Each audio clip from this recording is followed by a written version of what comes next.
Me encontré a mi ex esposa en la pastelería y rechacé su invitación por orgullo. Vi a mi ex esposa en una pastelería y dejé que mi orgullo aplastara la única invitación que podría haberme salvado de una vida entera preguntándome qué habría pasado. Mi nombre es Benjamin Cross y tengo 34 años. Un martes gris de finales de octubre, entré en una pequeña pastelería francesa de la calle Mercer sin buscar nada más que un croissant decente y una taza de café solo. Lo que encontré, en cambio, fue un fantasma de la parte de mi vida que había jurado haber superado. Encounter. Afalería de pie, frente al mostrador con un abrigo color crema, señalando una bandeja de tartaletas de fruta con el mismo dedo delicado que una vez llevó el anillo de bodas que yo le había deslizado en la mano 8 años atrás. Me quedé paralizado a medio entrar, con la mano todavía en la fría manija de latón y la campanilla sobre mí aún tintineando su alegre anuncio. El aroma a mantequilla y azúcar quemado me envolvió como un recuerdo no deseado. Valeria aún no me había visto. Sonreía a la mujer detrás del mostrador. Una sonrisa suave y familiar que antes me dedicaba a mí en innumerables desayunos. Llevaba el pelo distinto, más corto, rozándole la mandíbula en lugar de caerle sobre los hombros. Y había una serena confianza en su postura que hablaba de alguien que se había reconstruido desde los cimientos. Mientras tanto, yo seguía de pie entre los escombros. Durante 3 largos segundos, consideré dar media vuelta y marcharme. Podía escabullirme, buscar otra pastelería, fingir que aquel momento nunca había ocurrido. Pero mis pies no se movieron. O quizá mi orgullo no se lo permitió. El orgullo ha sido siempre mi compañero más cruel. Esa clase de amigo que te susurra que eres demasiado fuerte para ceder, demasiado correcto para disculparte, demasiado importante para ser tú quien tienda la mano. Ese mismo orgullo había convertido cada desacuerdo de nuestro matrimonio en una guerra fría, y había sido el tercero silencioso en nuestros papeles de divorcio. Así que, en lugar de retirarme, enderecé la espalda. Dejé que la puerta se cerrara a mis espaldas y me puse en la fila como si tuviera todo el derecho a estar allí. Fue entonces cuando ella se giró. Sus ojos encontraron los míos por encima del expositor de bollería y, durante un instante imposible, cada palabra amarga que nos habíamos lanzado en aquellos últimos meses se disolvió en el aire dulce y cálido. Su expresión titubeó entre la sorpresa, algo que podría haber sido dolor, y luego se asentó en una sonrisa cuidadosa y cautelosa. Levantó la mano en un pequeño saludo, y yo respondí con un gesto seco de cabeza, de esos que le dedicas a un conocido lejano, cuyo nombre no consigues recordar. Por dentro, el corazón me golpeaba las costillas como si quisiera liberarse y correr hacia ella, pero por fuera era hielo. Ella cogió su café y una pequeña caja blanca atada con cordel.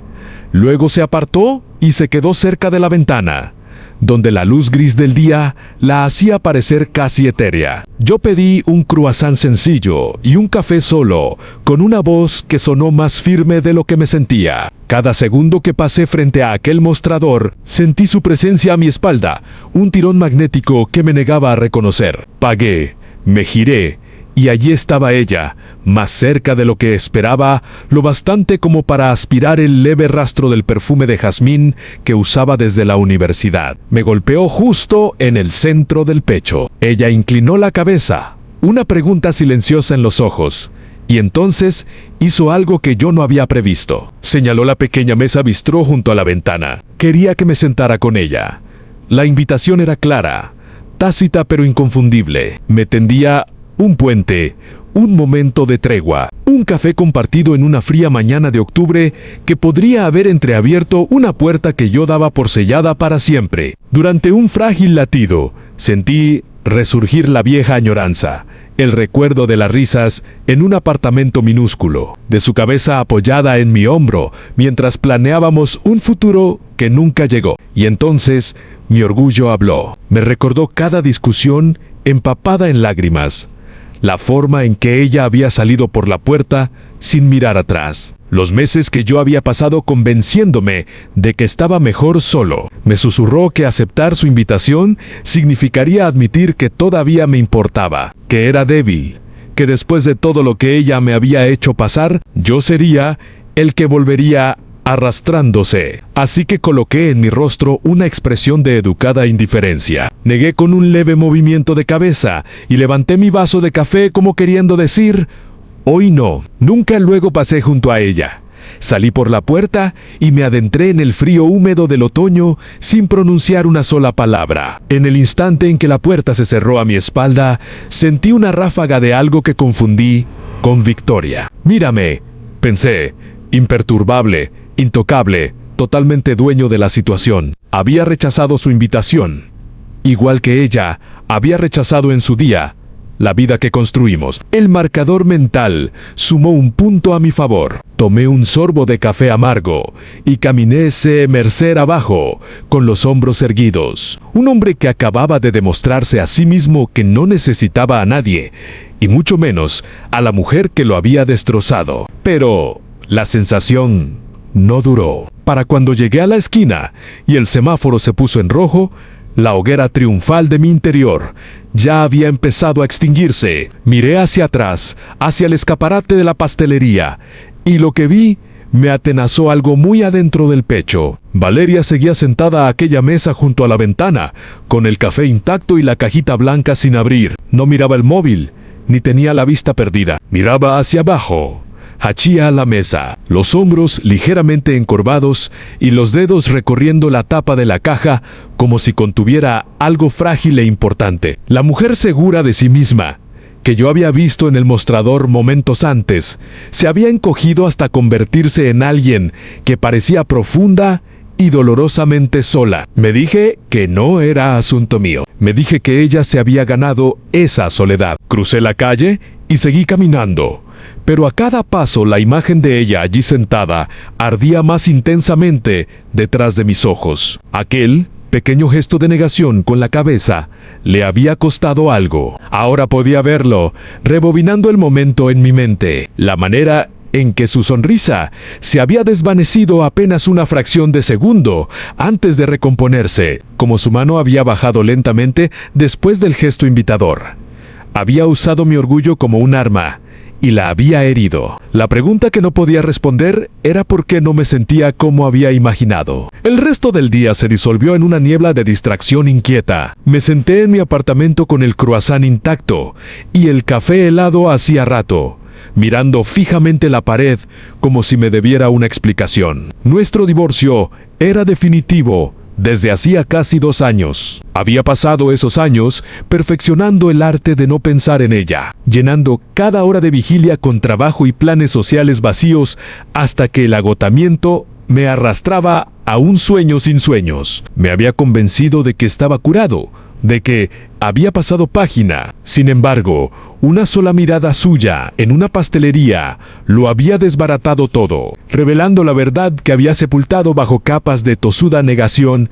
Anne seguía enamorado de mi ex esposa, y acababa de decirle con un arrogante gesto que no quería saber nada de ella. Esa noche, dormir fue imposible. Reproduje la escena entera en bucle, diseccionando cada fotograma. La forma en que se había girado desde el mostrador, el arco esperanzado de sus cejas, la invitación silenciosa tendida como una rama de olivo. Había querido hablar, ahora estaba seguro. Quizá quería disculparse por las cosas que habían desgarrado nuestro matrimonio. Quizá tenía noticias, algún cambio en su vida que creía que yo merecía conocer. O quizá, solo quizá, me echaba de menos del mismo modo en que yo la echaba de menos a ella, y había encontrado el valor para hacer algo al respecto mientras yo seguía siendo demasiado orgulloso incluso para sentarme. Fuera cual fuese su motivo, yo le había dado un portazo sin llegar a descubrirlo. Hacia las 2 de la madrugada, saqué la vieja caja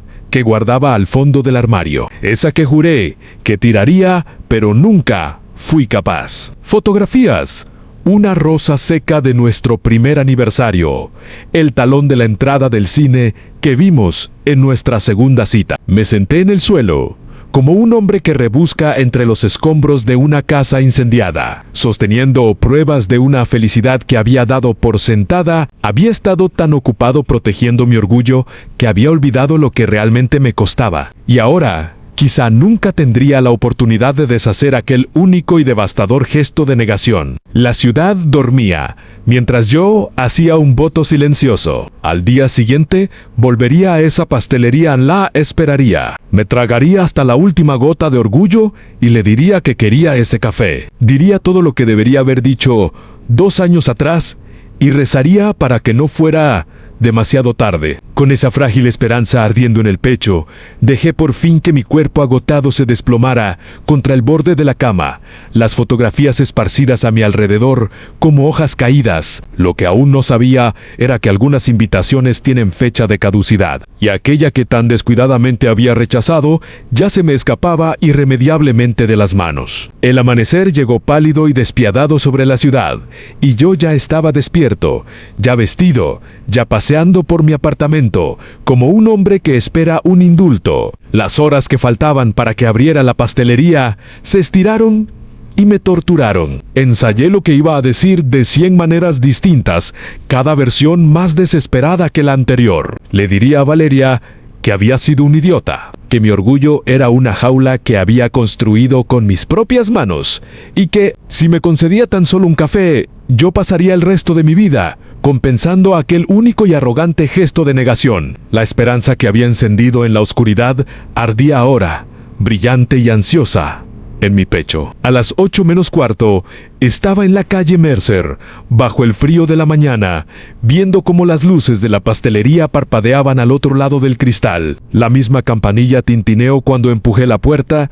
El mismo aire denso de mantequilla me envolvió. La mujer detrás del mostrador, una pelirroja de rostro amable, cuyo nombre supe después que era Nora, me reconoció del día anterior. Me dedicó una sonrisa pequeña, cómplice, que sugería que había presenciado el intercambio silencioso entero y había sacado sus propias conclusiones. Pedí un café y un croissant que no pensaba tocar.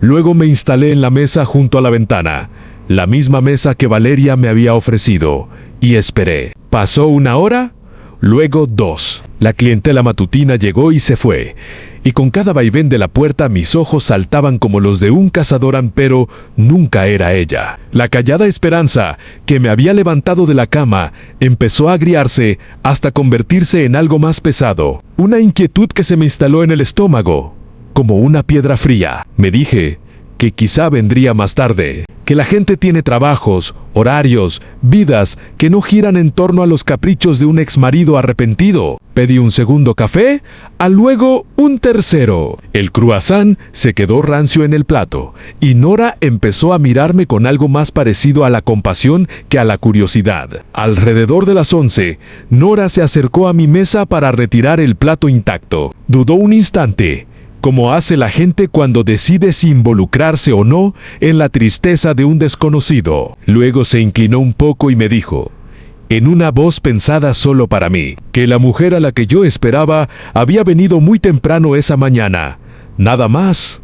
Abrir. Había dejado algo con ella y le había pedido que se lo entregara al hombre del día anterior si regresaba. El corazón me dio un vuelco tan violento que creí vomitar. Nora regresó al mostrador y volvió con una pequeña caja blanca, la misma caja blanca atada con cordel que Valeria se había llevado el día anterior. Me quedé mirándola, con las manos temblorosas, temiendo lo que contenía y temiendo aún más lo que significaba. Cogí la caja y desaté el cordel con la meticulosa precisión de quien maneja un explosivo. Dentro, sobre un lecho de papel de horno arrugado, había una sola tartaleta de fruta, la mismísima que ella había señalado el día anterior en el mostrador, y una nota doblada con su inconfundible letra. Reconocí al instante los trazos y florituras, la manera en que escribía las íes con pequeños círculos. La pastelería se desvaneció. El ruido de la cafetera y el murmullo de los clientes se apagaron en un zumbido lejano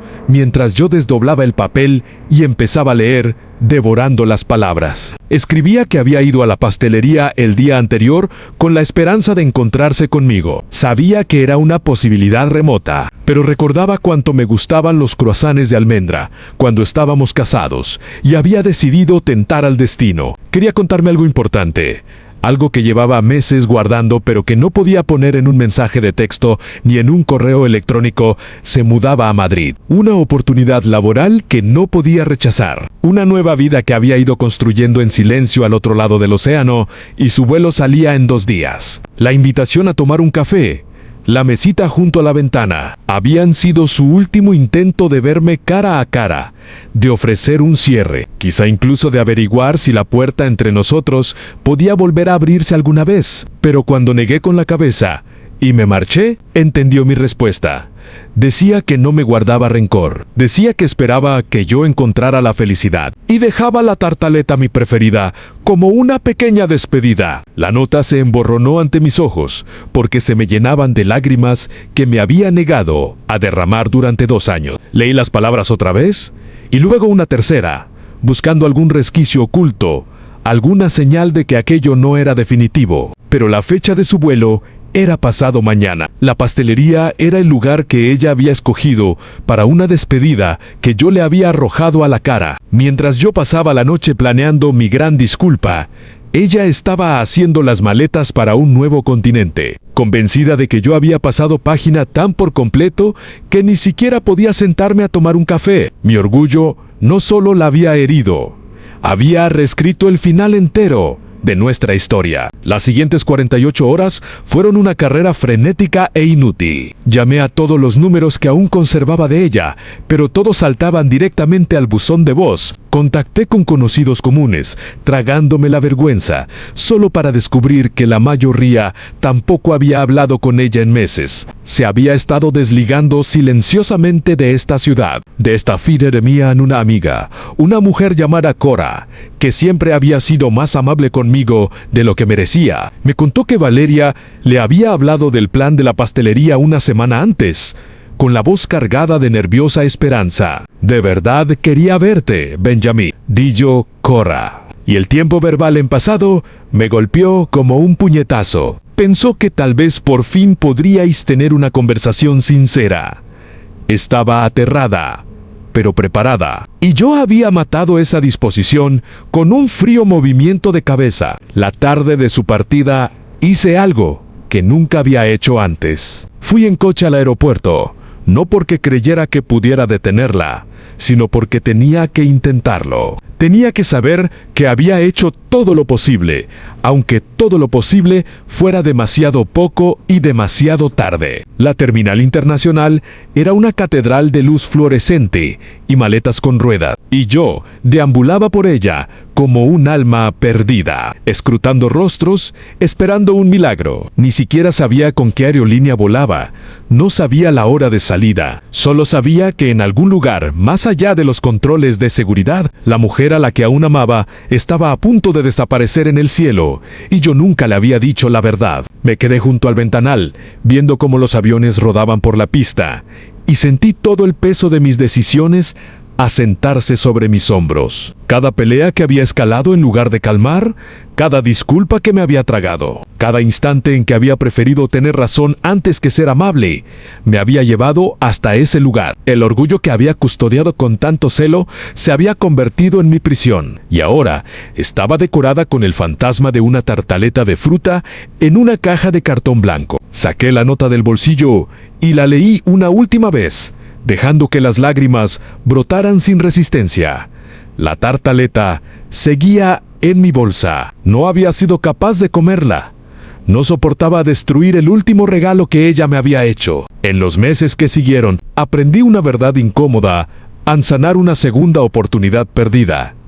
Es mucho más difícil que sanar la herida original. El divorcio me había destrozado, pero me había reconstruido sobre cimientos de rabia y autocompasión que me permitían funcionar. El encuentro en la pastelería me despojó de todo aquello y me dejó al desnudo, obligado a afrontar el hecho de que yo había sido mi peor enemigo todo el tiempo. Empecé a ir a terapia, algo que siempre había despreciado como una debilidad. Comencé a escribir cartas que nunca enviaría, montones de ellas escondidas en el mismo armario que guardaba nuestras viejas fotografías. Cada carta era un intento de pronunciar las palabras que me había negado a decir cuando importaban. 6 meses después de que ella se marchara, ocurrió un pequeño milagro. Llegó una carta a mi buzón, con matasellos de Madrid, sin remitente, pero con una letra que reconocería en cualquier parte. Me temblaban tanto las manos que apenas pude abrir el sobre. Dentro había una sola fotografía, la imagen de una pequeña pastelería en una plaza soleada española, de esas que a ella le encantarían. Y en el reverso estaba escrito: